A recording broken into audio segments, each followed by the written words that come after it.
தண்டுக்கீரையோட தண்டு தாங்க பொரியல் பண்ணுறோம். கீரையை தனியாக பறித்து பருப்பு போட்டு கடைஞ்சாச்சு.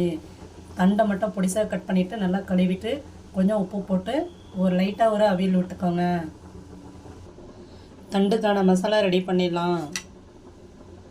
கொஞ்சமாக தேங்காய் பல், 2 பூண்டு, வெங்காயம் சின்னதாக கட் பண்ணி போட்டிருக்கிறது, 1 ஸ்பூன் ஜீரகம், வரமிளகாய் உங்களுக்கு தேவைக்கேற்ற மாதிரி. இப்போ பொடி பண்ணிடலாம். ரொம்ப நைஸாக இருக்காது, அது மாதிரி கொரகொரப்பாக அரைச்சி எடுத்துக்கோங்க. இப்போ தாளிச்சிடலாம். தேவையான ஆயில் ஊற்றிடலாம். எண்ணெய் சூடாகட்டும். எண்ணெய் காஞ்சிடுச்சு. 1/2 ஸ்பூன் சோம்பு, கொஞ்சமாக பொடிசையாக நறுக்கிய வெங்காயம் கொஞ்சம் வதங்கட்டும். வெங்காயம் நல்லா வதங்கிடுச்சு. அவிச்சு வச்சுருக்க காய் எடுத்து அதில் போட்டுடலாம். ஈரம் இல்லாமல் ட்ரையாக வதங்கட்டும்.